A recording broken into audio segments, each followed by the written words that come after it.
Pernah tak kita tertanya-tanya, kenapa kita ni sudah lama kita belajar bahasa Inggeris, tapi kita masih tak faham? Dah lama belajar dan masih tak faham. Daripada um, zaman prasekolah, daripada zaman sekolah rendah, sekolah menengah dan mungkin pada tahap belajar di universiti sekalipun, kita masih gagal untuk bercakap menggunakan bahasa Inggeris dengan baik di tempat kerja mungkin ataupun apabila kita ingin berkomunikasi. Jadi rasa-rasanya lah kan, apakah sebab utama untuk kita tidak boleh bertutur dengan bahasa Inggeris dengan baik ataupun mungkin menulis ataupun mungkin apa saja yang melibatkan bahasa Inggeris, kita mungkin tidak ada ilmu yang sebagus itu untuk menulis dengan baik, untuk berbicara dengan baik. Ada saja faktor yang menyebabkan kita tidak dapat menghabiskan sentence kita ataupun tidak dapat membuat sesuatu penulisan tanpa kesalahan yang major. Okay, jom kita tengok antara faktor-faktor yang menyebabkan menyebabkan you guys kurang menggunakan English dengan betul. Apa faktor-faktornya? Yang pertama ialah study burnout. Study burnout ni apa? Namanya pun study. Apabila you mempelajari sesuatu terlalu lama, you akan rasa penat. Terutamanya apabila you belajar satu benda berulang kali tapi masih belum boleh menguasainya, you akan rasa penat. Seperti seseorang yang burn out. You tahu kan maksud burn out? Seseorang yang dah penat untuk melakukan sesuatu yang sama berulang kali. Begitu juga dengan kita yang mungkin cuba mempelajari bahasa Inggeris daripada kecil. Okay, bila lagi kita start belajar bahasa Inggeris ni? Daripada kita mungkin 6 bulan. Ibu bapa yang prihatin mungkin sudah mula memperkenalkan kita dengan kosakata dalam bahasa Inggeris untuk membolehkan kita menguasai bahasa Inggeris dengan baik apabila kita meningkat dewasa. Contohnya, kalau you perhatikan di sekeliling kita, selalunya apabila ada anak-anak kecil, kita dengar ini adalah benda yang biasa untuk kita dengar ibu atau ayah atau penjaga ataupun guru, ahli keluarga akan memperkenalkan vocabulary kepada anak-anak yang kecil-kecil. Okay, contoh bila you pergi taman ataupun you pergi pasar, you dengar seseorang berbicara dengan anak kecil, okay, dengan baby ke atau dengan toddler, anak-anak kecil yang besar sikit daripada baby. Okay, bila dia kenalkan vocabulary, contohnya okay, banana, see, pineapple, see, there's an apple. Okay, apabila benda ni berlaku sebenarnya, you sudah memulakan pembelajaran you seawal itu. Dan bila you meningkat, usia you lebih meningkat pada satu masa, prasekolah, you pergi ke prasekolah, you belajar lagi bahasa itu. Okay, basic, very basic English. Supaya your foundation jadi kuat dan you boleh menjadi speaker yang lebih baik apabila you dewasa. Dan bila you pergi ke sekolah kebangsaan, selalunya jika bahasa Inggeris bukanlah bahasa pertama di dalam kehidupan you, okay, mungkin bahasa kedua selalunya, ataupun mungkin tidak menuturkannya sama sekali tetapi hanya belajar bahasa Inggeris di sekolah, selalunya inilah yang menyebabkan study burnout dia sudah bermula apabila you tidak dapat menguasai grammar, elements ataupun sentences yang diajari oleh guru di sekolah.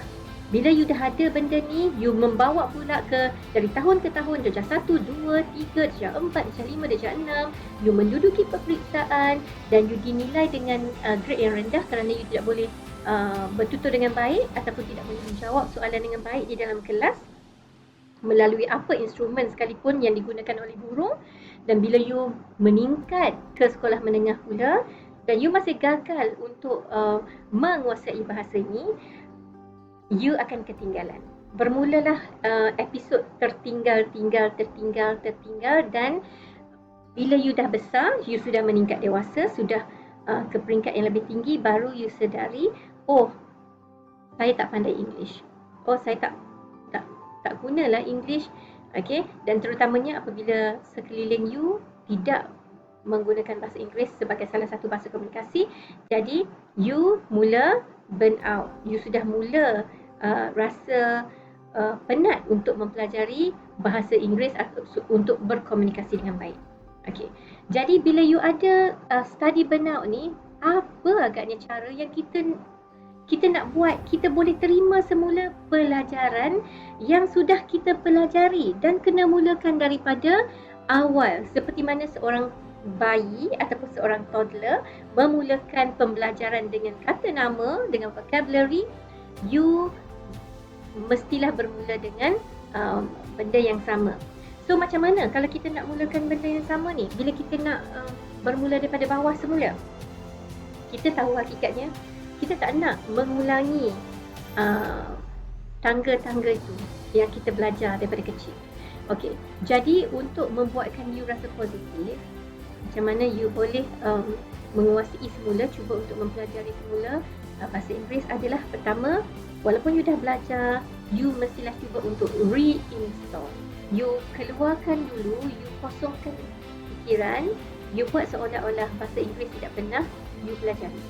Okey, jadi bila you buat macam ni, you reinstall.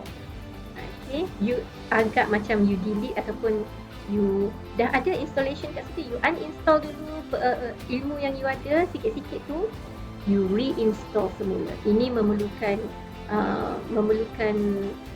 satu usaha yang tinggi lah untuk you buat seolah-olah you belajar kembali. Tapi apabila you dah berjaya reinstall, you akan menjadi pelajar yang lebih pick up sebab you sudah ada basic. Okey, berbanding dengan seseorang yang baru ingin belajar bahasa Inggeris. Orang yang baru nak belajar pun kalau dia bersungguh-sungguh, seseorang tu akan berjaya juga. Akan menjadi fast learner juga sebab dia bersungguh-sungguh. Okey, selalunya bila kita nak belajar sesuatu yang baru, kita teruja. Jadi bila sudah reinstall, kita cuba install semula daripada level 1, kita akan ada keterujaan dan pada masa yang sama kita akan boleh menjadi seseorang yang lebih pick up bila kita nak mempelajari sesuatu tu. Okey, bila you reinstall, bermula semula dengan belajar dari bawah, hanya pada satu masa ni, bila you dah biasa, you dah pernah belajar bahasa Inggeris, bila you reinstall, banyak benda you akan sudah faham. Okey, jadi bila sudah faham, kita pergi ke sebab kedua. Kenapa ramai yang tak dapat menguasai bahasa Inggeris dengan baik walaupun sudah belajar agak lama. Okey, kita dah melalui study burnout, sekarang kita pergi kepada communication fear. Okey, kenapa ada communication fear? Ketakutan dalam nak berkomunikasi. Okey, kerana kita takut dinilai orang. Dinilai orang apabila kita bercakap. Kita terbeban dengan hukum tata bahasa yang ada di dalam pembelajaran bahasa Inggeris. Okey, dan ini juga the only way untuk kita hadapi ataupun overcome masalah ini ialah kita bermula dengan kita daripada reinstallation yang kita buat tadi. Kita belajar semula. Bila kita belajar semula, communication fear akan berjaya disisihkan, akan berjaya digantikan dengan menjadi lebih confident untuk menggunakan bahasa Inggeris pada masa akan datang. Okey, selepas communication fear, apa lagi penyebab selalunya kita ni susah nak belajar bahasa Inggeris? Okey, ini selalunya anak-anak muda ataupun pelajar memang ada masalah ini, iaitu lack of interest. Sebab you tak minat. Okey, dan juga pada masa yang sama mungkin ada competition dengan bahasa-bahasa lain. Contohnya, kalau kita tengok dekat popular culture, sekarang mungkin ramai anak-anak muda, ramai student, pelajar yang sangat suka berbahasa Korea, nak mempelajari bahasa Korea sebab K-drama sangat menarik. You rasa macam ada satu perasaan bahagia bila boleh you boleh menggunakan bahasa Korea dalam kehidupan you sehari-hari. Sebab apa? Sebab you rasa you adalah sebahagian daripada popular culture tersebut. Sama juga dengan apabila sesuatu culture tu ataupun bahasa tu naik melalui lagu, mungkin melalui perfilman, melalui buku, okey, dah jadi popular, semua orang kebanyakannya nak mempelajari bahasa tersebut, nak menjadi sebahagian daripada culture tersebut. Bila lagu Despacito famous, ramai yang nak sangat belajar bahasa Latin contohnya. Okay? So selalunya ini berkait rapat dengan lack of interest. So bila kita bercakap mengenai lack of interest, okay, macam mana kita nak make sure yang kita boleh jadikan English ni menarik untuk dipelajari, sama juga dengan popular culture yang lain. So one of the ways yang kita boleh buat ialah kita kena identify ataupun kenal pasti kenapa English ni sangat relevan untuk dipelajari. Kerana you boleh guna bahasa Inggeris ni di mana-mana negara saja yang you pergi, semua orang boleh cuba untuk memahami. Mungkin bukan 100% tetapi kerana ia sudah menjadi lingua franca pada masa sekarang, okay, kita boleh expect paling kurang mana-mana negara sekalipun yang you pergi, paling kurang mesti akan ada orang yang boleh bantu you bila you boleh berbahasa Inggeris walaupun dengan broken English. Okay, kena selalu positif dan selalu fikirkan kenapa English ini masih relevan di dunia sekarang. Kita selalu sebutkan English. Sudah menjadi satu, dia bukan fenomena lagi, dia sudah menjadi common, sudah menjadi biasa. Okay? Jadi benda yang sudah biasa ni, kita nak jadikan dia luar biasa semula. Jadi kita kena pastikan kita sentiasa boleh berfikir kenapa bahasa Inggeris relevan untuk dipelajari sepanjang masa. Okay. Dan dari segi, jangan salah faham, bila kita mempelajari bahasa kedua atau ketiga, keempat dan seterusnya, bahasa ibunda kita tetap adalah bahasa yang kita pertuturkan, yang kita highlight, yang kita junjung. Okay?